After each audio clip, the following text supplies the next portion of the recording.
I am the villainess, but I've given up. The reason is simple, I have face blindness. There are 5 children in the family, 1 male lead, 1 antagonist, 1 male supporting character, 1 female lead, and 1 female supporting character. The plot requires me to favor the female supporting character, suppress the female lead, mistreat the antagonist, dote on the male lead, and ideally ignore the male supporting character. I was speechless. I stared at the 5 little beings who looked exactly the same in my eyes, lost in thought. You are the villainess who plays a significant role in driving the plot. If you don't follow the storyline, the world will collapse. I looked at the encyclopedia in front of me that answered every question, and after much deliberation, I decided to give it a try. Who is the male lead? The cutest one, with the biggest eyes and the reddest lips. What's the name? I don't know. Who is the female lead? That one is the best looking, a beauty in the making at such a young age, with an oval face and almond-shaped eyes. What's the name? I don't know. After asking a few rounds, aside from useless descriptions of appearance, I know nothing. I said expressionlessly, fine, let's all go to hell then. My persona is the most typical kind of villainess in novels, fair-skinned and beautiful, though I have no idea what I actually look like, filthy rich. Which I only recently found out, and aloof because I can't even recognize people. In fact, my parents passed away early, and the 3 of us siblings all have our own issues to some extent. The eldest brother, overflowing with kindness, adopted 5 children and, upon his passing, entrusted them all to me. The second brother, disdaining worldly life, joined the monk temple on the day of the college entrance exam and is now an abbot master earning over 10,000 a month. As for me, I was born with face blindness. I've lived this long and still can't even recognize my eldest and second brothers, so I have to identify people by their voices. I specifically moved into the eldest brother's house to take care of these 5 children. It hadn't been long since he adopted them, and all 5 children were very well behaved, standing in front of me, timid and silent. I had also heard them introduce themselves, and after thinking for a moment, I said, "My name is Rachel. You can call me," I was about to say, "sister." After all, I had just turned 18, but they all called my nearly 30-year-old brother uncle. I said, "Just call me auntie." Actually, legally, I couldn't adopt any of them. My perpetually single older brother couldn't either, but apparently, the magical power of the plot fixed everything. So I, a freshman in college, was forced to start raising kids. Encyclopedia kept nagging me to fix the plot, but I just ignored it. Although I'm not exactly a good person, I can't bring myself to do something like abusing a child. Besides, I have no idea who the male lead or the female lead is. I can't be bothered to follow the plot anymore. If it's going to be destroyed, so be it. Even if it's destroyed, it won't cure my face blindness, which just goes to show that following the plot is pointless anyway. 3 little boys, 1 named Zachary, 1 named Harry, and 1 named Travis, 2 little girls. 1 named Mia and 1 named Sarah. No matter how I look at them, I just can't see how these innocent children, who call me auntie every day, could possibly grow up to become Yandere villains and domineering female antagonists. After all, they are really well behaved. Even someone as slow and emotionally detached as me can't help but start to like them and take their care very seriously. A few children used to study at the orphanage. After I adopted them, I enrolled them in an elementary school near our home. I specifically bought a minivan, just like a kindergarten shuttle, to pick them up and drop them off at the school gate every day. Occasionally, when something came up in class, the counselor would understand my situation, pat me on the shoulder, and say with emotion, "Taking care of 5 younger siblings all by yourself must be tough, Rachel." I kept a straight face and replied smoothly, "Yes, if one of the kids has a fever, I have to take them to the hospital." Not really, they're actually all at home doing their homework. But ever since I discovered that using this excuse to skip class worked every time,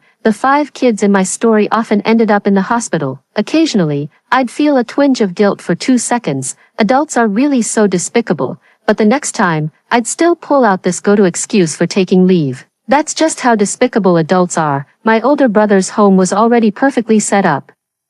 I didn't touch his room, just renovated the guest room into my own space, hired an auntie to cook 3 meals a day for us, and take care of the cleaning as well. Every day they do their homework at the table, and I just play games beside them. In the middle of the game, a boy walks up to me, "Auntie, do you need any help?" I blink. "Zachary, have you finished your homework already?" Ah, Auntie, you've mistaken me again. The little boy writing furiously at the table looks up and protests vehemently. I'm Zachary. He's Travis. Oh, I followed his lead and corrected myself. Travis, you've already finished your homework. Travis gave a soft, hum, and sat down beside me. I've also finished reviewing for the exam the day after tomorrow. Travis is the top student among the 5 kids. He doesn't talk much, but he's very well behaved and obedient. Honor of kings. Do you know how to play this?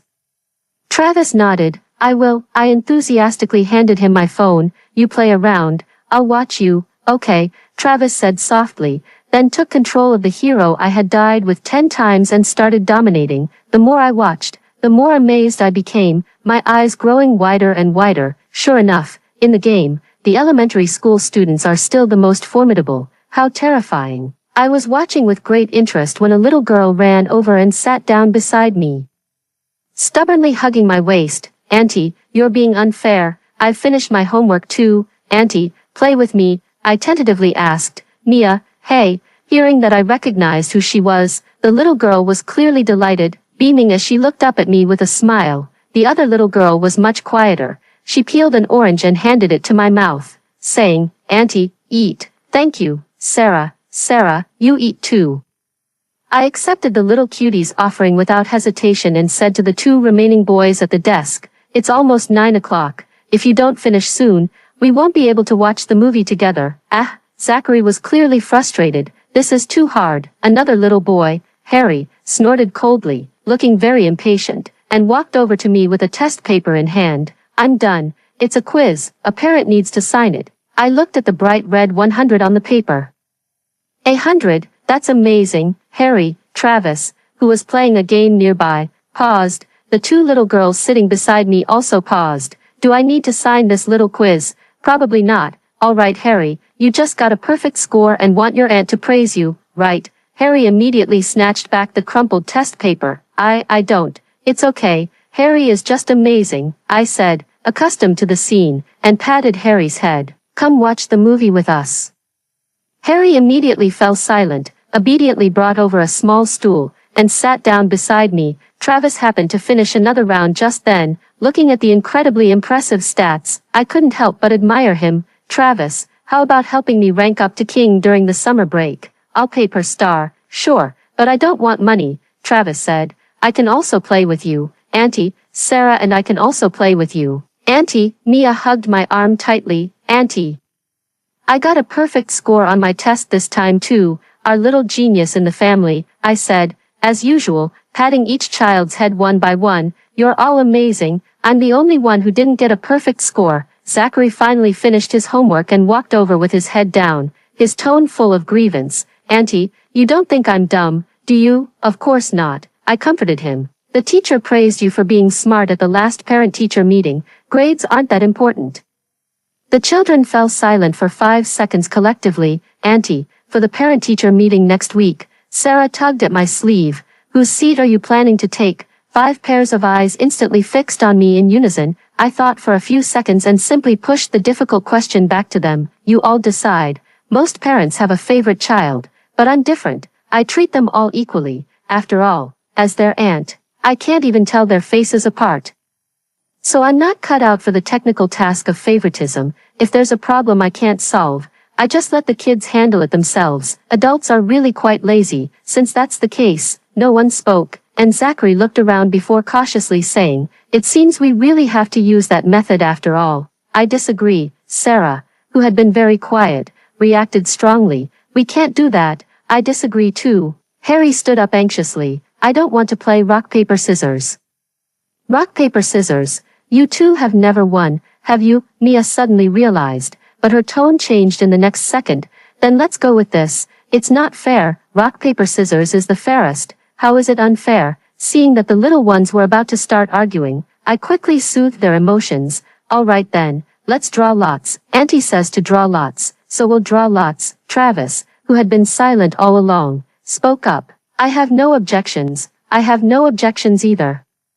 I'll listen to Auntie. I'll listen to Auntie too. The 5 little ones stood obediently in front of me again. Although I couldn't tell who was who, it didn't stop me from once again thinking how adorable they were. I really don't know where my older brother found these children, with such adorable little ones. I can't even decide whose chair to sit in at a parent-teacher meeting. Could any parent really bear to abandon them? Thinking this, I patted each of them on the head one by one. But in the end, I took matters into my own hands and called the homeroom teacher. In this world, the one thing I'm never short of is money, so, in the end, on the day of the parent-teacher meeting, I sat at the large desk the teacher had specially brought for me, with 5 children gathered around me. The other parents cast strange glances my way, but I paid them no mind. The atmosphere of the elementary school parent-teacher meeting was quite relaxed. The teacher emphasized discipline and study habits, and I listened attentively, taking notes while glancing at the test papers on the desk. They just finished their midterm exams, and all 5 children scored exceptionally well. They're truly little academic prodigies. I have a stack of 8 or 9 perfect score test papers in front of me, and the rest are all scores like 99 or 98. Not only that, but every time the teacher calls out names for praise, I hear my child's name. Good classroom discipline, excellent study habits, polite and well-behaved, high accuracy in homework, well-rounded development in moral, intellectual, physical, aesthetic, and labor education. The teacher praised them so eloquently, and I listened with sheer delight, feeling the surrounding parents' gazes shift from strange to envious. I straightened my back. Just having reached adulthood, I was already experiencing the joy of raising kids. Everyone did great. I whispered to the 5 kids while the teacher handed out health insurance forms. How about we go for a big meal tonight, and maybe visit the amusement park this weekend? The 5 kids also lowered their voices to match mine and quietly asked, "Can we have KFC?" I made an okay gesture. "We'll order a family bucket." After the parent-teacher meeting, I took them to KFC and ordered them ice cream, which they are usually not allowed to eat too much of. "Auntie is so nice." "Thank you, Auntie." The children politely lined up in front of me and then sat down in their chairs to bite into chicken nuggets. Zachary suddenly raised his little hand. "Auntie, I have a question." I looked at him and didn't recognize who he was at first, blinking my eyes. "It's me, Zachary, Auntie," he said, as if it were a common occurrence, stretching out his chubby little hand. "I have a little goldfish drawn on my hand. My art teacher helped me with it, so Auntie won't mistake me for someone else." "I have one too," another fair, delicate little hand stretched out, this one with a little kitten drawn on it. The little girl said cheerfully, "I'm the little kitten, Auntie." "Mia?" I asked. "Mia cat. Everyone is a little animal. I want to be one too." Mia shook her hand. "Mia is cat." The other 3 children also stretched out their hands, showing me the little animals on the backs of their hands. A little bird, a little sheep, and a rabbit. Our family is an animal family now. I couldn't help but laugh. "Does that make me the zookeeper?" "Ant is just an ant," Travis said very seriously. "Ant can be anything she wants to be." Indeed, when it comes to sweet talk, it has to be an elementary schooler. I admit I was utterly charmed, so I added another box of egg tarts for the kids. "Ant, are we really going to the amusement park this weekend?" Zachary continued with his question. "When have I ever lied to you?" I said. "It's the newly opened fairy tale town. But you'll have to decide what to do there yourselves. I'm just here to accompany you." Kids will be kids. Even Sarah and Travis, who are usually quiet, let out little cheers. Actually, when I first adopted them, they weren't as lively as they are now. Even Mia and Zachary would only cautiously ask me if they needed to help with anything. A little child, so small in stature, yet so understanding that it's heartbreaking. Even when they fall, they don't make a sound, no matter what I do, even the smallest things. Their first reaction is always to look up and say earnestly, "Thank you, Auntie." But thankfully, after raising them for over half a year, they've finally started to act a bit more like children, I have to say. This is truly a very rewarding experience. On the weekend, I drove the kids to the fairy tale town. Just after I parked the car and got out, I saw them lined up in front of me, each holding a different colored rope. I've seen this before. It's a child safety leash, the kind used to prevent kids from getting lost. But honestly, I'm not too worried about their safety. Probably because they've lived in an orphanage. They have a strong sense of safety awareness and usually stick together. With 5 kids standing together, it's pretty much impossible for anyone to snatch them away. So, did they buy these because they're afraid of getting lost? I was still at a loss when Sarah, the temporary leader of the group, stepped forward with a chubby little bird drawn on her hand. "Although we'll stick close to you, Auntie," Sarah explained seriously, since you don't recognize our faces. We prepared this to prevent any bad person from pretending to be us and taking you away. I was speechless. I see, so they were afraid I might get lost, but Auntie only has 2 hands, and one of them is needed for her own tasks. Another leader, Travis, joined in the explanation, so we've also arranged a duty schedule, from 8:00 to 10:00. It's my turn to hold Auntie's hand. Watching the children's serious expressions, I was both amused and exasperated, but I still extended my hand. All right, then before 10 o'clock, I'll leave it to Travis to take care of me. Travis nodded solemnly and then fastened the white leash to my wrist. A strange thought suddenly crossed my mind. Thankfully, they didn't think of having all 5 of them leash me, otherwise, I really look like the uncle selling balloons at the entrance of the amusement park. Before coming to the fairy tale town, I gave them 5 maps and let them plan their own routes and activities. I'm not afraid of heights, and I don't have strong feelings about thrilling rides, but the kids clearly loved them. Even Mia, who was the most hesitant before getting on the roller coaster, was won over by the feeling of flying high in the air. Wah, Auntie, Zachary said excitedly, I feel like I'm about to fly. It's pretty good, Mia said with flushed cheeks. Do you like playing, Auntie? Of course I do. I pinched her cheek. What else do you want to play? Next destination. Sarah pointed at the map. The haunted house. Now I'm genuinely a bit surprised. Haunted house, I confirmed with them. Aren't you scared? I'm not scared, Zachary said nonchalantly. They're not real ghosts, so why be afraid? Auntie, are you scared? Travis asked me. I'm not scared either. I thought for a moment and said seriously, I can't even tell their faces apart. I knew it. Auntie wouldn't be scared either, Mia said with a look of relief. Besides, I can protect you too. Hearing this, Sarah and Travis both nodded like little adults. We started lining up to enter the haunted house. And the children were all chattering non-stop, except for Harry, who remained silent. I turned my head to see the boy with a sheep drawn on his hand standing silently with his hands behind his back. Although he had always been a bit awkward and somewhat cool, at that moment, I could sense that it wasn't that he didn't want to speak. He genuinely seemed unable to find the words. I didn't ask him if he was scared. Instead, I reached out and quietly took Harry's hand, asking him, Will Harry protect me too? He suddenly looked up, his small hand gripping mine tightly, and said, Of course I will. Harry then asked me, But Auntie, aren't you afraid? I pretended to look troubled. Actually, there is a little bit. Then, with a smile, I looked at him. But it's okay, I have Harry to protect me, so I won't be scared. The little boy didn't say anything more. He looked up at me seriously for a moment, then nodded firmly. In the pitch-black haunted house, eerie background music played from time to time. The faint screams of the previous group of visitors echoed through the space, sending chills down one's spine. Harry stayed close to me, and the other children had no objections.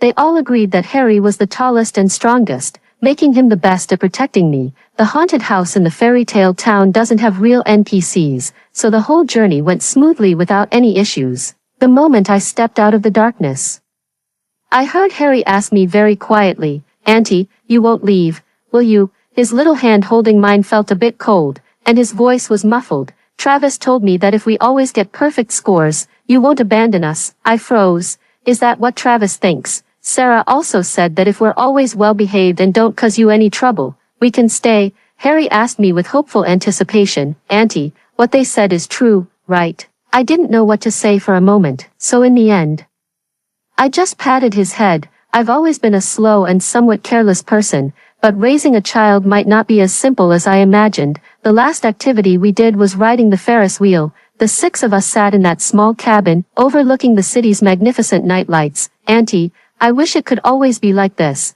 Zachary said, leaning against the window, his eyes sparkling. Just the 6 of us, staying like this forever. I used to comfort them like this in the past.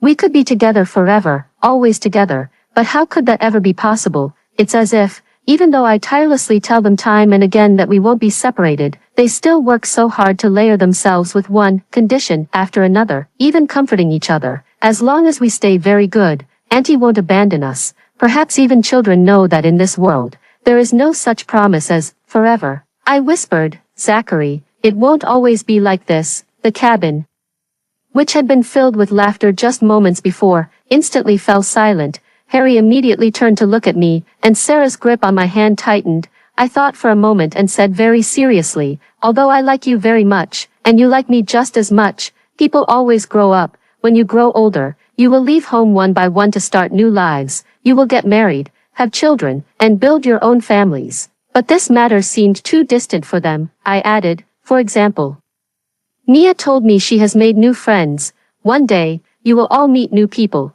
Then I don't want new friends. Mia, who had always been well-behaved, interrupted me with reddened eyes. I only want Auntie. I don't want new friends. Auntie, please don't abandon me. I didn't know whether to laugh or cry. That's not what I meant. We don't eat much, and we can also go out to work, earn money, and listen to Auntie, Travis said, pursing his lips. Auntie, I'll keep getting first place next time too. There's no need for that, I said, patting Travis's head. Even if you don't get first place, don't go out to earn money, or eat a lot. It's okay, I adopted you, and you are my responsibility. We will always be a family. It's just that, in the future, you might each have your own families too, Harry suddenly said. What about Auntie? I didn't catch on. What? Auntie will get married and have a baby too, Sarah whispered. Auntie will have her own family. The cabin fell into an unusual silence, and I finally understood what they were truly afraid of. They are all children who were once returned. They were adopted once. But because the adoptive family had a new child, they were sent back to the orphanage. This is what my eldest brother told me. I was born emotionally detached. I've been a boarding student since I was young. My eldest brother went out to work when I was little, sending me a sum of money every month, while my second brother had already become a monk. I've seen them only a handful of times. My older brother calls me from time to time, and that's the only chance I have to stay in touch with him. When my older brother passed away, I felt some sadness, but more than that, I felt lost.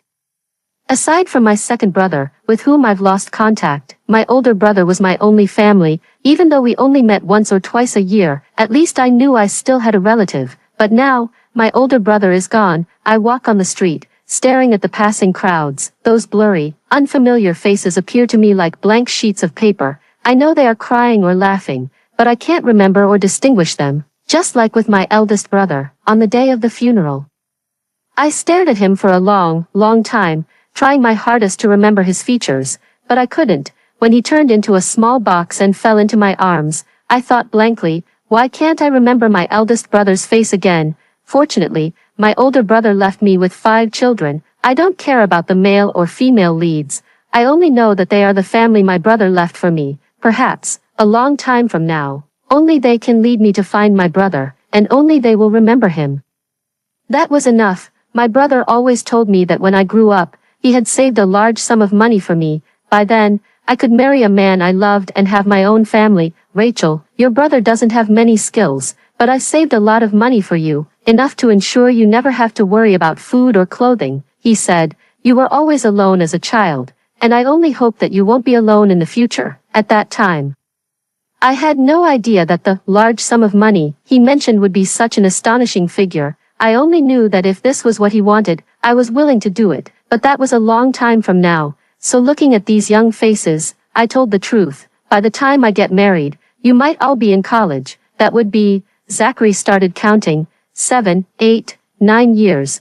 9 years is indeed a very distant time for them. The children all seemed to let out a sigh of relief, as if they had received a solemn promise. Yes, I smiled. So let's not think about such distant things anymore. Let's start making wishes. I know this. Mia raised her hand and answered eagerly. When the Ferris wheel reaches the highest point, if you make a wish, it will come true. You're so clever. I tapped her little nose. Let's make a wish together. As the Ferris wheel rose to its highest point, the entire city's outline came into view. Those brilliant, bright lights flowed slowly along the overpasses and intersecting roads, then stood still among the towering buildings, as if they were the lifeblood of the entire city. I closed my eyes. My wish isn't very grand. It's quite simple and also a bit sly. I thought, if possible, let all 5 of these little ones' wishes come true. Children grow up very quickly, like wheat stalks shooting up in an instant. 5th graders Travis and Zachary have already started growing rapidly.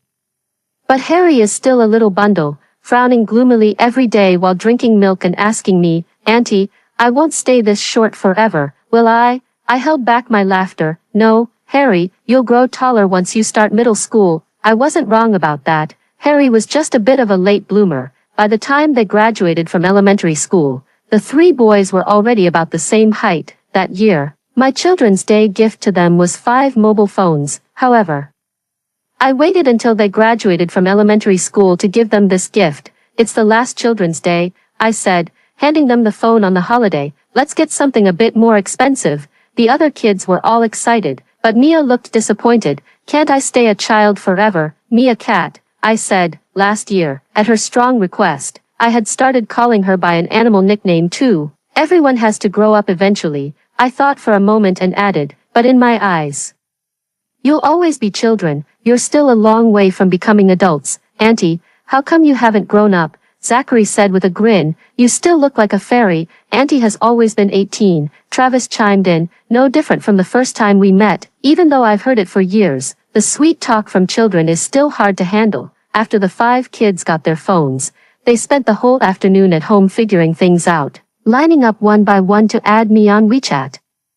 Sarah created a WeChat group, and someone changed its name to Animal Family, but everyone seems to have tacitly accepted it. After learning to draw small animals from an art teacher for a few years, Zachary, who was the most dedicated, can now draw chibi avatars for us. Our avatars form a complete series, with the kids as little animals, and me as a cute girl with twin tails. They couldn't wait to change to their new avatars and then started playing dice games in the group. I won't admit defeat, Harry declared in the group. This time, I'm definitely going to win. Then he rolled a 1. Harry was speechless. The other children laughed at him unrestrainedly and began to roll the dice as well. Sarah rolled a 2, Zachary a 3, and Travis a 5. Lucky Mia, who easily rolled a 6. Ha ha ha, I won, I asked curiously. Is this a game? No, Auntie. Mia made a very cute expression. This is the ultimate showdown. Whoever wins gets to sit next to you and watch the movie tonight.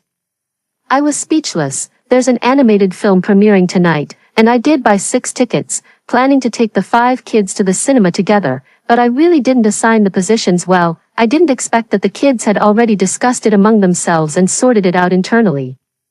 Tonight, I'll sit on Auntie's left, Mia said, clearly excited. Travis will sit on Auntie's right.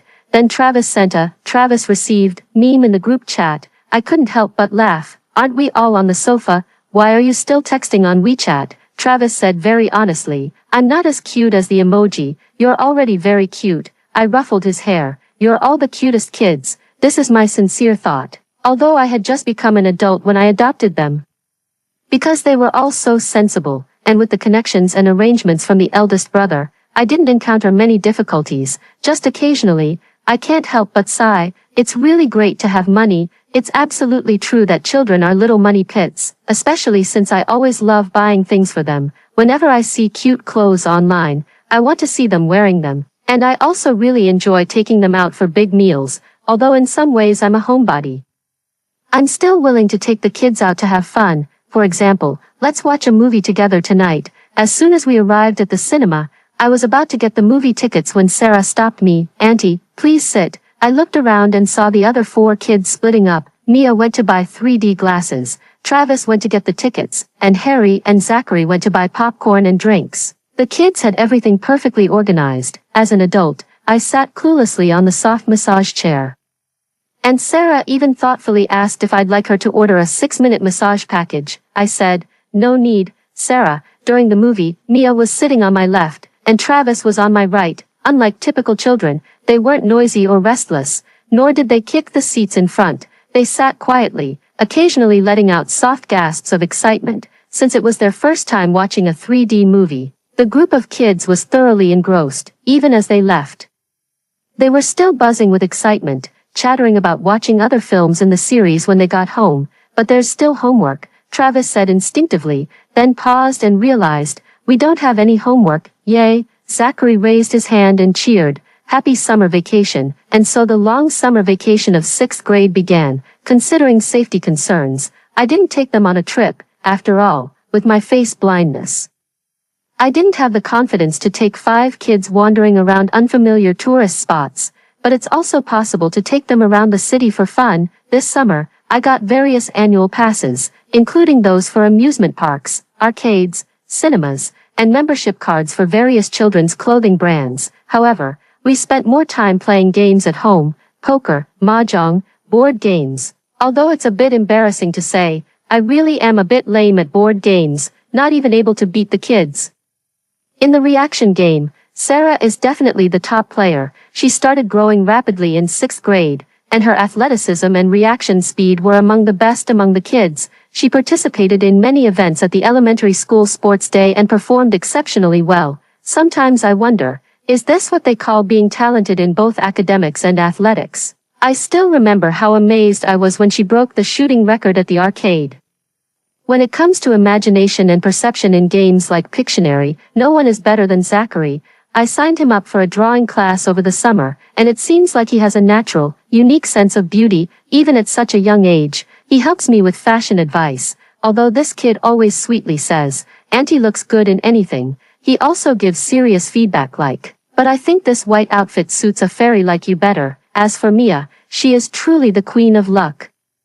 With an explosive level of good fortune, even when we play poker together, she always manages to draw those unbeatable hands like a royal flush paired with a joker bomb. Ever since discovering her talent, I always ask for her help whenever there's a giveaway on social media. Both Travis and Harry are incredibly skilled at playing Honor of Kings. One excels as a marksman and the other as a jungler. When we team up, they always help me secure the support role and silently carry the game. Occasionally, when opponents get frustrated and accuse them of smuffing to carry a girl, or when female teammates ask if they want to form a couple in-game, they always look up at me with confusion and ask, "Auntie, what does that mean?" Occasionally, Harry would frown and retort, "Auxiliary isn't my sister, she's my aunt." The response from the other side was even more intense, "Trash, why are you even playing the game?" I was speechless. Harry said, "Auntie, what is he saying?" Travis said, "He's insulting us." Harry said, "Auntie said we shouldn't curse." Travis said, "Just report it." So the two little boys blocked the other side again and continued operating in silence. As for me, I stayed above them, utterly ashamed, thinking, adults don't want to be like this either. But next time, I will still continue to stay on their heads with shame. There's no other way. The elementary school students are just too impressive. After the summer break, I managed to get a few kids admitted to the best middle school in the city. I still pick them up at the gate every day and maintain the habit of watching movies together every week. Nothing has really changed, except that their study time has increased, and they are busier than before. Just when I thought life would continue happily like this, the long-dormant encyclopedia suddenly had a new description. Plot summary. The male lead and female lead develop mutual affection, and their feelings deepen during an outing in the countryside. The villainous female character, Rachel, drives the female lead out of the house. The male supporting character pleads on her behalf, while the antagonist accompanies the female lead as she runs away from home. The female supporting character confesses her feelings to the male lead. I was speechless. What is an outing in the countryside? Is it the autumn outing and picnic that a few kids are planning to go on recently? Also, why, after all these years, is my name only labeled on the villainous female character? What about the names of the others? The encyclopedia doesn't understand my thoughts, only urging me in my mind to complete the plot, but I've long since given up. There's no way I'm following the plot, and driving the kids out of the house is out of the question. The problem is, the male lead and the female lead have feelings for each other. The female supporting character likes the male lead. The antagonist likes the female lead. The male supporting character likes the female lead. Will these things happen? However, these 5 children have been living and eating together for so many years. It's only natural for them to develop crushes on someone as they reach the age of budding romance. I don't oppose these feelings. But if it really turns into some kind of love polygon, with all the angst and heartache hurting each other's feelings, I absolutely won't allow it. I've decided to find out what they're thinking. But, who exactly are the male lead and the female lead? Who are the female supporting character and the male supporting character? And who is the antagonist? I look expressionlessly at the descriptions of appearances in the plot. What peach blossom lips? What grape-like eyes? What nonsense! What's the use of these descriptions anyway? Years have passed, and I still can't match any of these 5 identities. Since I can't match the identities, I have no choice but to investigate them one by one. The first person I went to find was Mia. She is innocent and simple, not very scheming, lively and adorable, and the life of the family. So, could she be the female lead? I asked. Mia Cat, how are you adjusting to school? Super great, Mia said excitedly, Auntie. The essay I wrote last time was even read by the teacher in front of the whole class. I wrote about you, and all my classmates said they wanted to meet my fairy auntie. I was speechless. I continued to beat around the bush. Mia Cat, have you noticed anything different about everyone lately? Something different. Mia was puzzled for a moment, then quickly grew indignant. Oh, Travis. Travis is just too much, Auntie. He actually prepared an October gift for you behind our backs.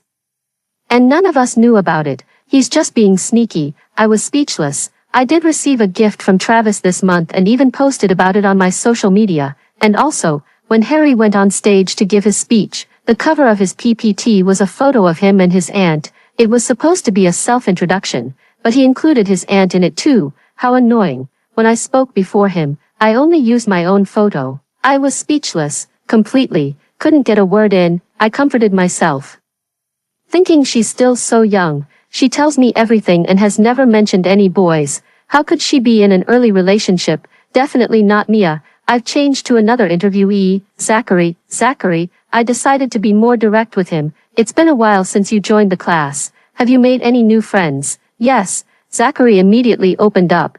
There are many boys in our class who like drawing. During art class, I always sit with them. I said, no, I mean, have you made any friends with girls? Girls? Zachary paused for a moment. There are two of them, and we were discussing how to do makeup together. I said, makeup? Yeah, I want to do my aunt's makeup too, he said with sparkling eyes. I can even buy her some makeup. I was at a bit of a loss on how to continue the topic, so I just pressed on. So, do you think they're pretty? How do they compare to Mia Cat and Sarah? I don't know.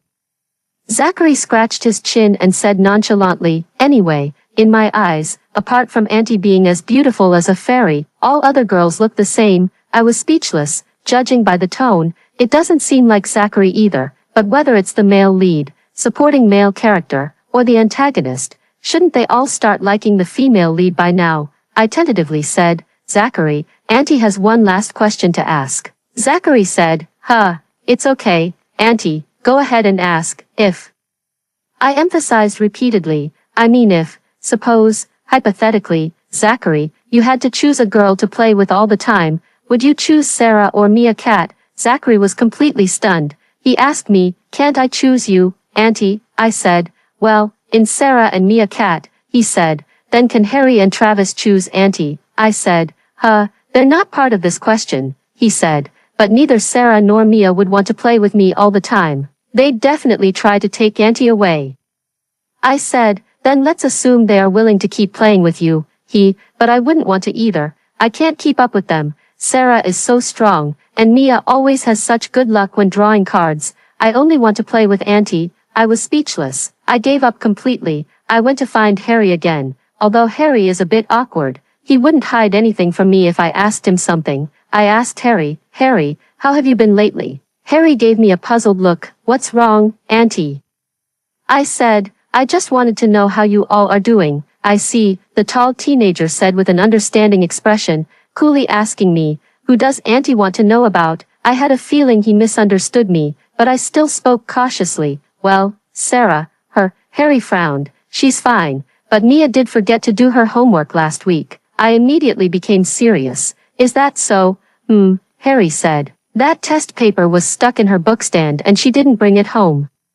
So she got scolded by the teacher. I see. I asked again, what about the others? Did anyone skip homework because they didn't want to study? No, not at all. Harry shook his head. Don't worry, Auntie. Sarah will remind her from now on. That's good. I nodded unconsciously. Sarah is reliable. So, are you having any difficulties with your studies? Do you need to attend tutoring classes? 15 minutes later, I watched Harry's retreating figure numbly, lost in a daze. What was I about to ask just now? What was it? How did it end up like this? As expected, parents are always most concerned about their children's studies. The remaining two, Travis and Sarah, are the smartest among the 5 children. I was just hesitating about whom to approach first when Travis took the initiative to come to me. Auntie, the tall and lanky teenager asked me, do you have something you want to ask us? I suddenly felt the embarrassment of being exposed, thinking that as an adult, I was actually suspecting these children, who were as innocent as a blank sheet of paper, of having early romances. It felt utterly sinful. While mentally scolding myself, I said dryly, well, it's just, since you've all grown up a bit, I was a little curious about whether you're popular at school. Travis was silent for 2 seconds before getting straight to the point. Auntie, are you asking if we have early romances? I was speechless. Sure enough, I was exposed. I don't. Zachary doesn't. And Mia probably doesn't either, Travis said, noticing my awkward expression and considerately continuing, I'm not sure about Sarah, although Harry is very popular. I know he doesn't have a crush on anyone. Come to think of it, it seems like these kids have no intention of developing any romantic storylines. Travis has always been the most reliable kid in my eyes, so I immediately believed what he said. It felt like a weight had been lifted off my chest, and I breathed a sigh of relief. Auntie, are you afraid of something? Travis suddenly asked me. I was stunned, and after a long pause, I let out a soft laugh. A little. Can you tell me about it? The young boy sat beside me, looking no different from the adorable child he was a few years ago. I also want to be someone who can share the burden for my aunt. In the eyes of outsiders, I live a carefree life, with a clean family background and no worries to speak of, but I always remember that I am the villainess in a novel, despised by everyone, uncared for, destined to die alone before the age of 30. How I died, why I died, and when I died. None of it seems to matter, because I am the villainess. Even my death was only briefly mentioned in the plot, if I don't follow the storyline. The world will collapse, but I just can't bring myself to follow it. It seems like an unsolvable dilemma, although I've never been one to overthink. Occasionally, this kind of fear weighs heavily on my chest, making it hard to breathe. I thought for a moment and said to Travis very seriously, Travis, do you believe in fate? Fate. He looked at me. I think it exists. I sighed. What if it's a bad fate? The kind that's been predetermined from the very beginning. It shouldn't be something that can't be changed, Travis said. Auntie, our history teacher taught us that man can conquer nature. If we work hard to change things, fate won't be so unfair. He's young, but his words are quite philosophical. I couldn't help but laugh, admitting that my mood had improved because of it, and patted Travis on the head. Thank you, Travis. He's right. Whether I can change it or not, I have to give it a try. The children's autumn outing is coming up soon. I prepared stir-fried dishes and snacks for them, took them to the supermarket to buy barbecue ingredients, reminded them to stay safe, and waited at home for their photos. Zachary takes very nice photos. He took group photos for everyone and captured the scenery along the way, giving me real-time updates with voice messages throughout the trip. When they came back, it was clear they had a great time, chattering away as they shared the day's experiences with me. Just as Harry finished saying they were all too scared to walk the log bridge, Sarah chimed in. There wasn't much to see beyond the bridge anyway, just a temple. I really didn't go over there, Mia said enthusiastically. But didn't Sarah say she met a monk? We did meet one, Sarah said. She seemed to hesitate over which words to use to describe the other person, and after a long pause, she said, not quite like a monk. Why do you say that? I was a bit curious. Harry said he doesn't look very proper, Zachary said with a smile. Right, Harry, who was called out again, paused for a moment. Yeah, what kind of monk is so improper? I became alert. Could he be a scammer? No, Auntie, Sarah said. He didn't ask for money. He just said some strange things to me. I grew even more cautious. What did he say? What kind of monk is this? Could he be a pervert? Sarah looked a bit bewildered. He said, he wants to pay respects to me. And then wish my whole family peace, happiness, and endless wealth. I was speechless. Travis suddenly interjected, this humble monk comes from the eastern land, journeying to the west to worship the Buddha and seek blessings. Today, upon seeing you, young benefactor, I observe that your forehead is full and broad, a sign of great fortune, born into a blessed family. It seems only fitting to pay my respects to you. This humble monk wishes your entire family peace, happiness, and endless wealth. After he finished this perfectly delivered, flawlessly articulated speech, the entire dining table fell into complete silence. That's a really good imitation, Harry said with genuine admiration. Exactly the same. Did you write down every word? Mia's eyes widened even more. No wonder you got a perfect score on the history test last time. Auntie, Zachary suddenly looked at me. What's wrong with you? The other children all turned to look at me. Only then did I snap out of it and compose the expression on my face. It's nothing, but after returning to my room at night, I just couldn't fall asleep. This humble monk comes from the eastern land, heading west to worship the Buddha and seek blessings. Of course, I bought the candied hawthorn from the alley in the east and then came all the way to the school in the west to give it to you. Over 20 kilometers. I suppose it wouldn't hurt to pay my respects to you, young benefactor, Rachel. You're truly my little lucky charm. Come, let second brother pay his respects. May the young benefactor's family be safe and happy, with wealth flowing in endlessly. Second brother doesn't have any birthday wishes, just hoping Rachel becomes rich overnight and turns into the new generations, white, rich, and beautiful. A monk who doesn't look like a monk, suddenly stopped Sarah, a strange and peculiar monk. The fog of memory was suddenly parted by someone. I don't remember what my second brother looked like, nor do I recall how I felt when he left, but I remember how he once crouched down in front of me very seriously and praised me, still in elementary school, saying, "Rachel got first place in the race. That's just amazing." I also remember how he treated me just as I treat these children now, patient and indulgent, taking them to watch movies, playing games with them, and always encouraging them with a smile no matter what they did. I think I was once loved too, but even my own brother, connected by blood, couldn't possibly spoil his sister unconditionally forever, especially when that sister didn't even recognize him. Perhaps my slowness and immaturity made it too hard for my second brother, who was still in school, or perhaps after taking care of me for so many years, he finally wanted to live his own life. In any case, the year of the college entrance exam. My second brother left me with just one sentence and left home alone. It sounds like an absurd prank. At first, I couldn't even believe it. I was crying and searching everywhere for him until my eldest brother rushed over and held me. In the pouring rain, warm droplets fell one by one from my eldest brother's face. Was that rain? Why would rain be warm? I'm sorry, Rachel, he said trembling. It's our fault, your brother's fault. I'm sorry, Rachel. From then on, I never mentioned second brother again. I suppose it was because second brother had hurt eldest brother's feelings. Although I was also very sad, I decided not to bring him up anymore. My familial bonds have always been very weak. Eldest brother loves me, and second brother loves me too. It's just that one of them is too busy to love me, and the other is too tired to love me anymore. So, is that monk today going to be second brother? Does he know that big brother has passed away? Does he know that I adopted Sarah? Does he know where I am now? If he knows, why hasn't he gone to see big brother? If he knew, why didn't he come to me? If he knew, why would he rather bow to Sarah, who knows nothing, than say another word to me? Should I go find him? But even if I found him, I wouldn't recognize who he is. I stared blankly at a group photo on the table, 2 boys and a little girl. The boys' faces were blurry, but I could tell they were smiling brightly. After a moment of hesitation, I finally left my room and knocked on Sarah's door. Sarah, tomorrow is Saturday. Your aunt wants you to accompany me to a place to find someone. The next day, I brought the 5 children back to the spot where they had their picnic, led by Travis and Sarah.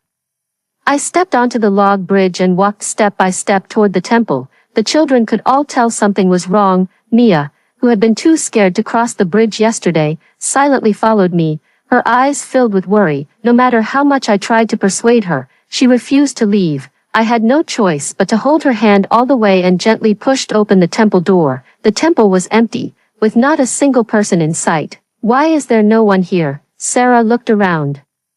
Even the things that were placed here yesterday have been taken away. Not really. Didn't someone just burn incense here? Zachary pointed at the incense burner. Is this candied hawthorn an offering? Who would use candied hawthorn as an offering? Harry retorted. It must have been dropped here by someone else. Auntie, Travis paused. Auntie, are you okay? I'm fine, I said softly. Let's go back. Weren't we looking for someone? I shook my head. I won't look for him anymore.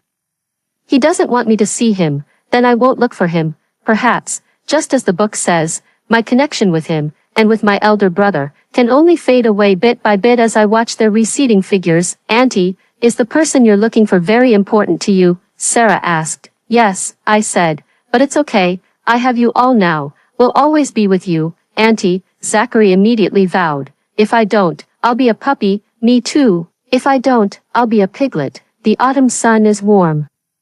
With a gentle breeze and dappled tree shadows falling on my hand, speckled with light, I took a bite of the candied hawthorn. It's a bit sour. As children grow up, I've come to believe less and less in the idea of a predetermined storyline. After all these years, the plot has completely fallen apart, yet this world remains completely unaffected, showing no signs of collapse or any major changes. Although the encyclopedia is a bit supernatural, I've come to treat it as a form of entertainment.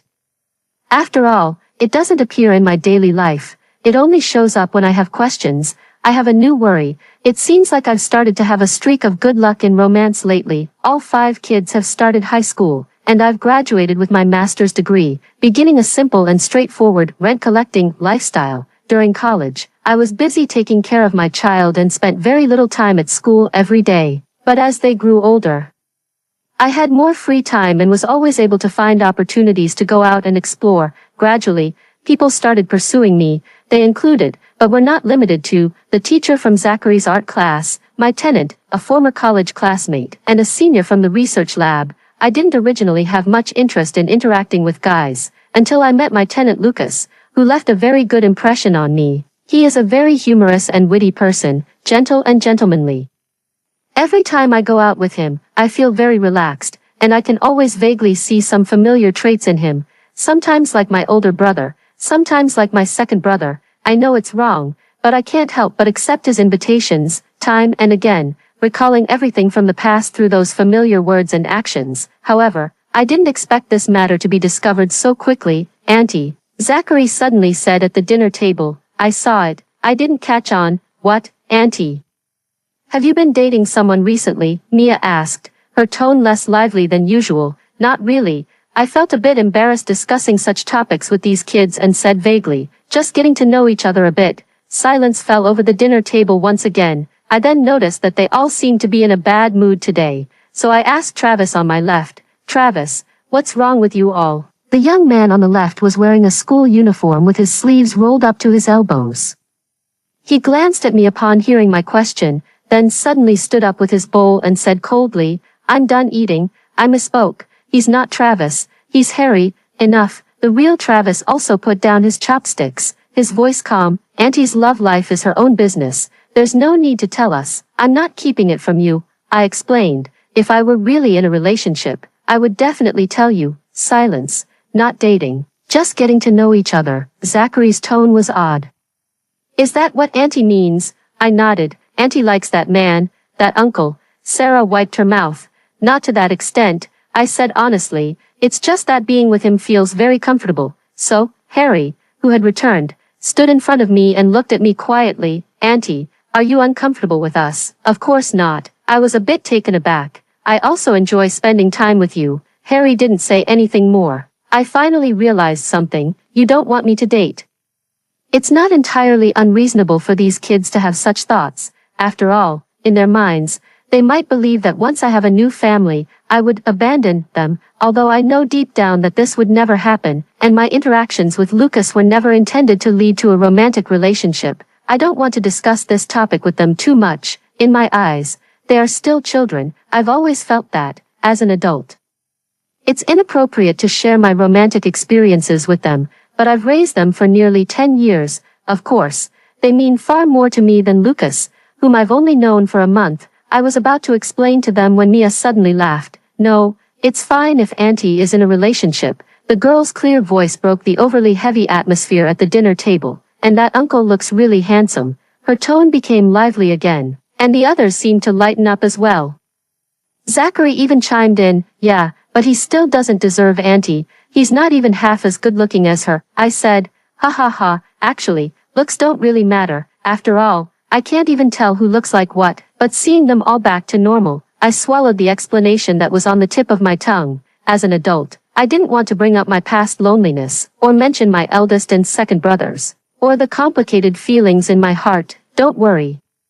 You are the most important to me, I said, patting each of their heads as I used to. Even if you go far away in the future, as long as you look back, I'll probably still be waiting for you right here. I know, Auntie. Sarah held my hand and repeated, I know, Auntie can't just wander off. She wouldn't be able to find us.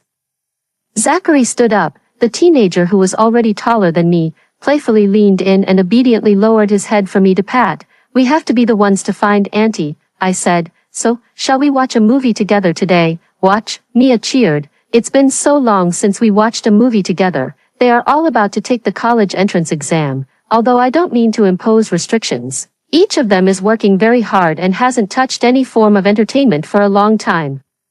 We renovated the area with the projector, laying a huge plush rug on the floor that's big enough to lie on. There's also a beanbag chair by the sofa, and various throw pillows are scattered across the rug. Each of us picked one up and found a spot to sit on our own. I sat cross-legged on the sofa, with Harry sitting in front of me. He was looking down, seemingly preoccupied, his fluffy short hair brushing against my pants. I mistook you for someone else today. Sorry, Harry, I said quietly.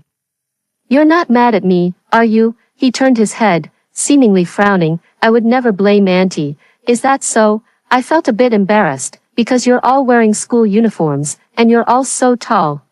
He said in a muffled voice. I know, all right Harry, what's there to be upset about? Zachary hooked an arm around his neck. Auntie once mistook me for Sarah when I was little, and I didn't even say anything about it. I was speechless. That time their school was rehearsing a play.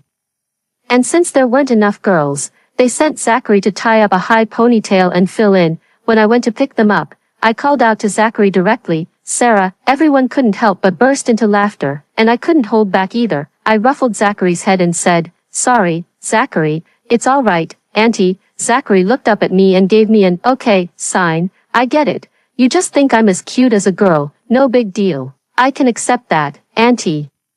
It seems that face blindness can be treated. Travis pondered for a moment. I've looked it up. I was about to speak when my phone vibrated. I opened the screen and saw a message from Lucas. Lucas said, I was originally an Ultraman of noble birth, but I was betrayed by a cunning Ultraman. The Ultraman family abandoned me. My Ultraman father banished me, and even cut off my gamma ray revival, once reborn. Tomorrow is Crazy Thursday. Who will treat me to a meal? I sent a 50 yuan red envelope.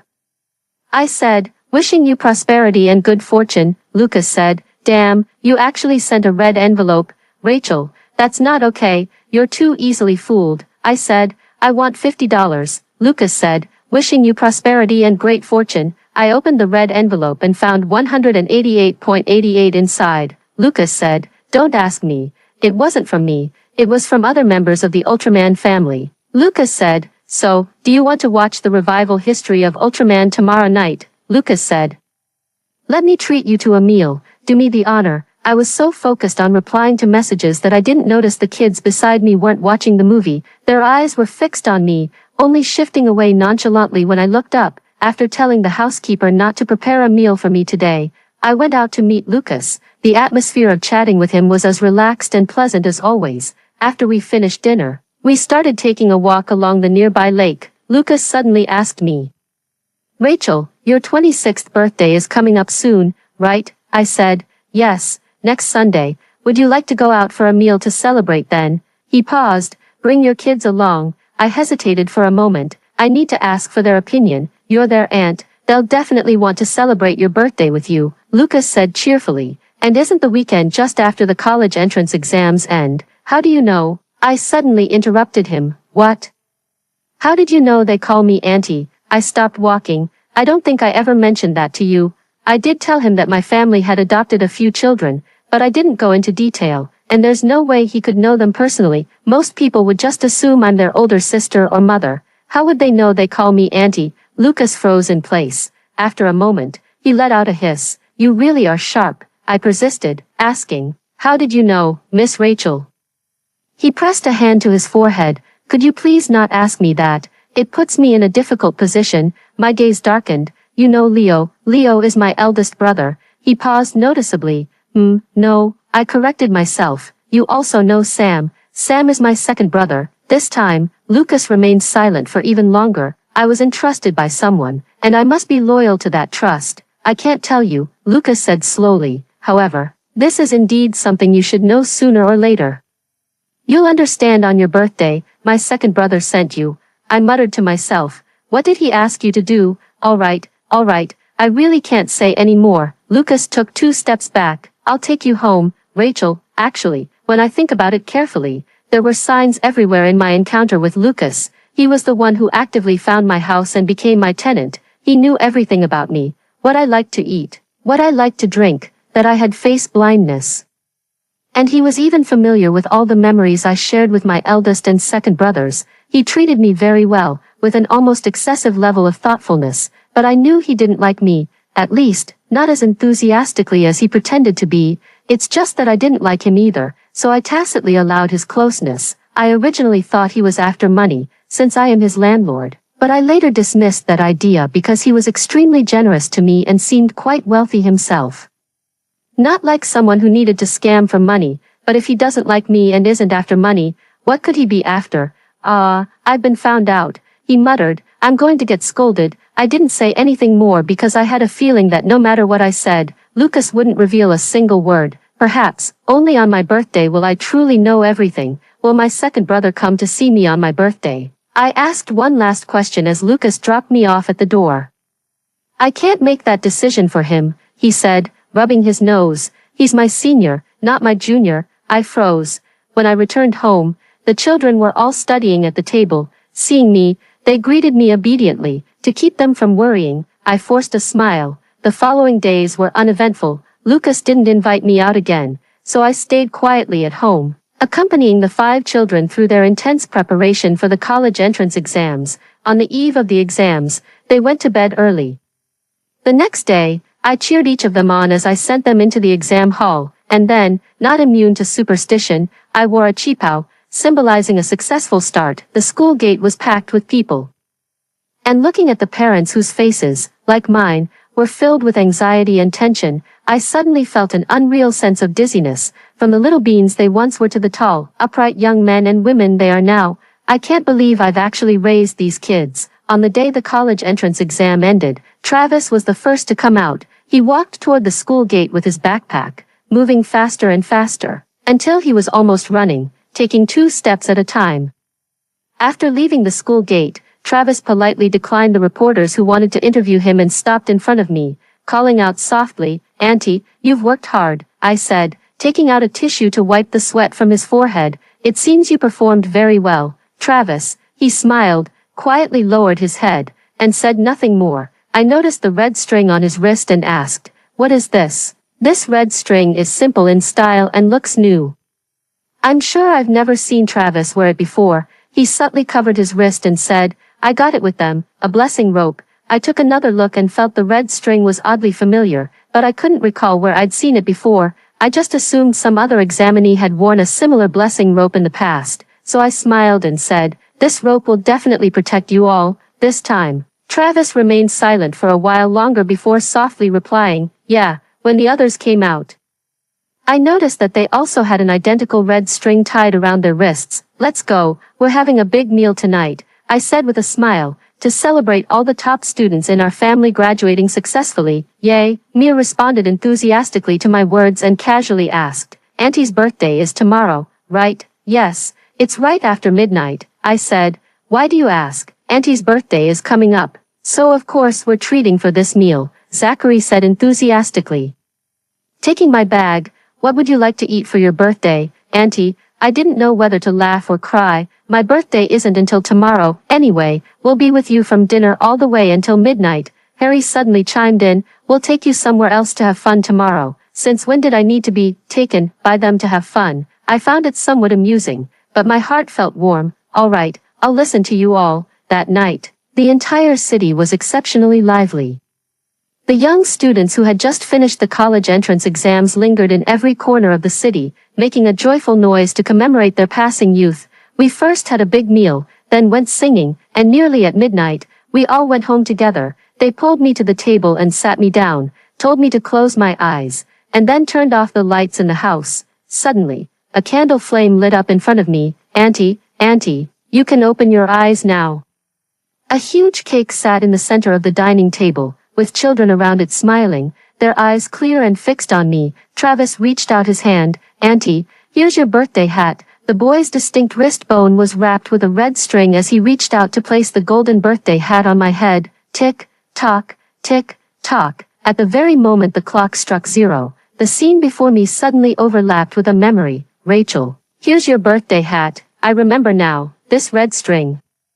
Such a similar scene. In the few times I met my older brother, he always wore a red string like this, smiling at me with a weary expression. ding dong, a strange sound abruptly echoed in my mind, and the increasingly transparent encyclopedia before me spontaneously ignited without any wind, page by page, burning to ashes. My head throbbed with unbearable pain, and before I could even react, I fell into a coma. It felt like I had a very, very long dream. In my dream, I returned to the carefree days of my childhood. Although my parents passed away early, my eldest brother and second brother were very good to me. They took meticulous care of me, called me Rachel, pushed me on the swing, cooked for me, and tried their best, albeit clumsily, to make me laugh.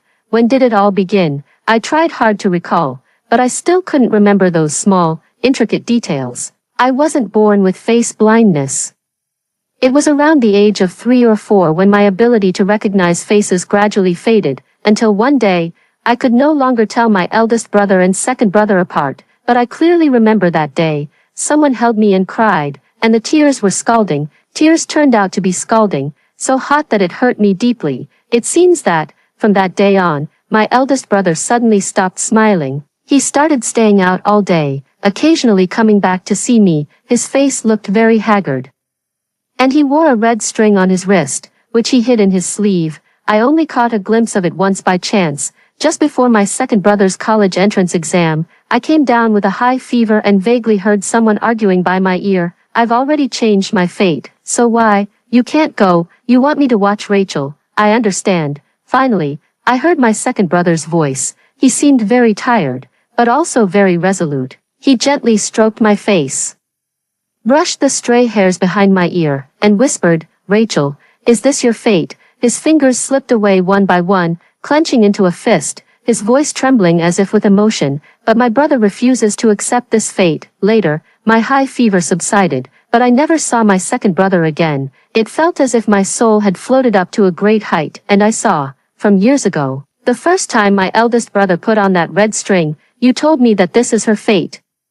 The elder brother sounded sorrowful. I know you are a master, and I know my life is as insignificant as a blade of grass. Perhaps not enough to change this fate at all, but still, I want to trade my life for hers, from face blindness, to the loss of all 5 senses, and then to dying without sensation at the age of 26, the person across from him asked. It's a very painful fate. Are you willing to bear it in place of your sister? The elder brother did not hesitate for a second. Yes, not enough, the person said. Your sister is bearing a heavenly fate, one that is almost unchangeable. If you trade your 60 years of life, at most you can only delay her loss of the 5 senses. It's still not enough. What do I need to do then? Merit. The voice paused. Do more good deeds. Perhaps there is still a glimmer of hope. What is hope? In this world, there are those abandoned by the heavenly rules, like your sister, and those favored by it. If she can cross paths with such a person, or even show them kindness, fate might change. How can I find them? If your merit is sufficient, you will see the fate on them before you pass away. Okay. I also saw second brother, who, like eldest brother, was wearing a red string. Eldest brother, I'm leaving tomorrow. Please take good care of Rachel. You could actually see her occasionally, just like I do. No, didn't you say that since we exchanged her fate, it's best not to see her again to avoid involving her in more karma? Second brother smiled. Besides, I'm about to go out with that master to accumulate merits. How would I have time to come back? Sam, big brother sighed. I am your older brother. Big brother has already given a lot, he said. The first person to exchange fates is destined to die. I'm only the second. Perhaps if I accumulate enough merits, I might even survive for a long time. And what's more, second brother turned to look at me, his gaze very gentle. I am also Rachel's brother. For me, it's just this lifetime. Eldest brother touched the red string on his wrist. But for Rachel, this is her fate across all her lives. It's really unfair.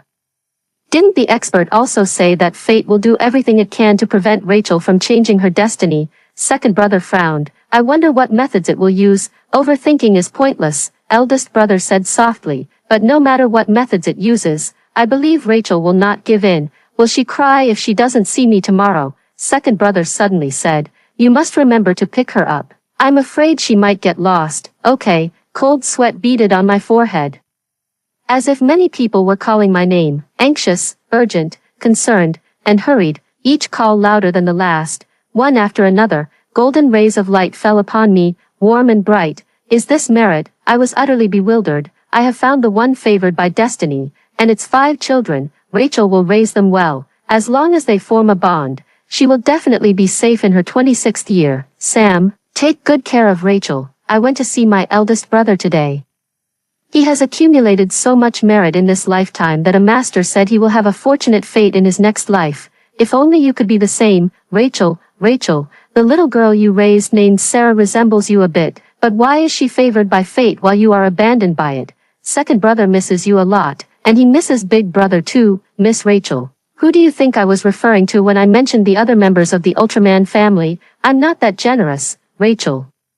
The children you raised really do like you. Now I can go tell my senior brother. With them willing to exchange their fates for yours, you're guaranteed a long life. Auntie, wake up. Auntie, didn't you say this lucky rope would protect us? I just wanted to protect you. Auntie, didn't we agree to celebrate our 26th birthday together? Auntie, Lucas said we are very lucky, and helping you change your fate won't affect us. Please don't be angry with us. Okay, Auntie.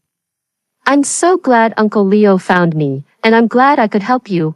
I was really scared. Auntie, Rachel, I seem to have heard someone let out a long sigh. That encyclopedia completely turned to ashes, like a struggling heavenly principle that ultimately chose to give up. Influenced by an excess of merit, it transformed into an incomplete encyclopedia, clearly intending to lead me to self-destruction. It was forced to lie dormant helplessly due to the life exchange between my eldest and second brothers, as well as the approach of the 5 children. Now, it has finally dissipated from my world. Perhaps from now on, it can no longer constrain my fate, but this altered fate was bought at the cost of my most precious possession. I used to think that my family bonds were always very shallow. Really? Are my family bonds truly that shallow, or is it that, in places I cannot see, someone has fought with all their might against fate, clearly sacrificing everything, yet creating a shallow illusion to keep me from being too heartbroken? I feel as if my soul has split into 2 halves, with one half approaching the self that remains completely unaware. Rachel, how can you be so self-righteous? How can you think that you were only loved in the past? How can you think that your eldest brother is too busy to love you, and your second brother is too tired to want to love you? They used all their strength to love you, to change your fate against all odds. How could you think that your current happy life is just because of good luck? You, abandoned by fate, have survived by feeding on the flesh and blood of your loved ones. How could you think they don't love you? I opened my eyes and found myself lying on a soft bed, surrounded by panicked faces. The bright daylight outside the window clearly illuminated the dark circles under their eyes from a sleepless night. I opened my mouth and smiled weakly. Stop shouting, I'm fine. But a tear suddenly slid from the corner of my eye down my cheek and disappeared into the pillow. It was as if a dam had burst. The second, third, fourth tear followed. I cried in an utter mess, suppressing my sobs, feeling as if the entire world had turned upside down before my eyes. I was so broken that I couldn't utter a single complete sentence. A pair of hands gently patted my head, just as I had done to them before. Auntie, it's okay now. We will always be by your side. Daring to trade lives like this, I said hoarsely. Aren't you afraid of being deceived? If it's for Auntie, I'm willing to risk being deceived, Zachary said, leaning by my bedside. Auntie, you need to get better soon. Uncle Sam said that once you wake up, he can come see you. Uncle Sam said that if you didn't wake up, him coming to see you would only harm you, Mia added. So he's praying at White Crane Cemetery right now. Baiha Cemetery, the final resting place of my elder brother. I could barely speak through my sobs. I want to go find him. I want to go find them. We'll go with you, Auntie, Sarah said gently as she helped me up. The car is already here. Auntie, we'll try our best to do good deeds from now on, Mia said, so that your next life, and the life after that, and the one after that, will all be filled with happiness. We will always be with you, Harry said softly as he draped the coat over me. Even if you try to drive me away, Auntie, I won't leave. Why would I ever drive you away? I snapped out of my daze. Aren't you angry? When your Uncle Leo adopted you, it was actually for my sake, Auntie, no matter what the reason was, Travis cut in. Uncle Leo raised us well, and so have you. Even if we repay you 1,000 times over, it's only what you deserve, and meeting you, Auntie, is the luckiest thing that's ever happened to me, Zachary said, smiling at me. I'm really grateful to Uncle Leo. Me too. I think so too. Meeting you is the greatest fortune of my life. At the entrance of cemetery, I stared blankly at the young man not far away. For decades, I couldn't recognize the features. The face I desperately wanted to remember but always forgot. The eternal void in my memory that could never be filled. At this moment, like the heavy ink in a painter's brush, it is so vivid that I can hardly believe it. My face blindness seems to have disappeared. Rachel, he smiled, long time no see, and the young man and woman behind also very tacitly extended 5 hands wearing red strings. Auntie, guess who I am? I looked again at the photo on the tombstone. The young man smiled gently, his features handsome, fitting perfectly into the scenes from my memory. This time, I finally recognized his face. After hearing the story above, what are your thoughts? Feel free to share your opinions in the comments section. Looking forward to hearing from you. If you liked this story, don't forget to like it, share it, and subscribe to my channel. See you next time.